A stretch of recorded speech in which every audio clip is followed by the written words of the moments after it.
तकरीबन जो हमने मिल्क लिया था ये हाफ रिड्यूस हो चुका है। अब हम यहाँ पर इस पॉइंट पे ऐड करेंगे कॉर्नफ्लोर।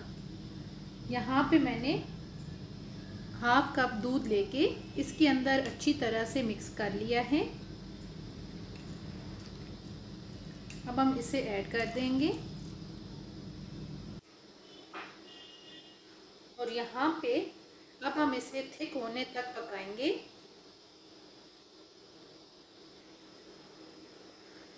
तकरीबन 5 मिनट हमने इसे कुक किया है। ये आप देख सकते हैं कि ये थिक हो गया है। अब हम यहाँ पर ऐड करेंगे खोया और यहाँ पे 2 से 3 मिनट के लिए हम इसे कुक करेंगे जब तक खोया अच्छी तरह से डिज़ोल्व नहीं हो जाता। अच्छी तरह से मिक्स करने के बाद अब हम यहाँ पर ऐड करेंगे काजू और साथ ही हम यहाँ पर ऐड करेंगे पिस्ता। इनको मिक्स करेंगे और अब हम यहाँ पर फ्लेम ऑफ कर देंगे।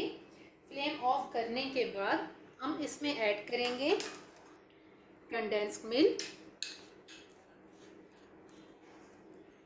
और साथ ही हम यहाँ पर ऐड कर देंगे फ्रेश क्रीम। अब इन सारी चीज़ों को अच्छी तरह से हम मिक्स करेंगे। कंडेंस्ड मिल्क और साथ आपने जो फ्रेश क्रीम है ये आपने फ्लेम ऑफ करके इसमें ऐड करनी है। फिर आपने अच्छी तरह से इसे मिक्स कर लेना है और एंड पे ही हम यहाँ पर ऐड करेंगे वनीला एसेंस। इसको भी हम मिक्स करेंगे सारी चीज़ों के साथ अच्छी तरह।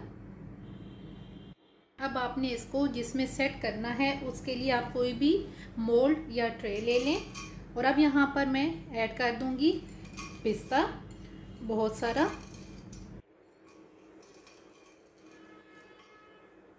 और अब हम यहाँ पर तैयार किया हुआ मिक्सचर ऐड करेंगे।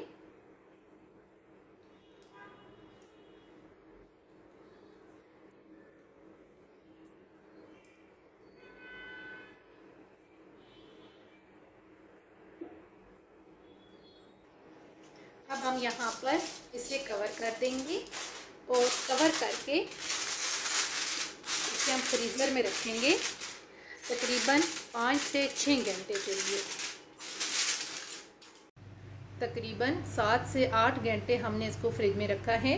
ये आप देख सकते हैं कि ये बहुत अच्छी तरह से जम चुका है। अब हम इसको निकाल लेंगे। अब हम यहाँ पर इसे कट कर लेंगे।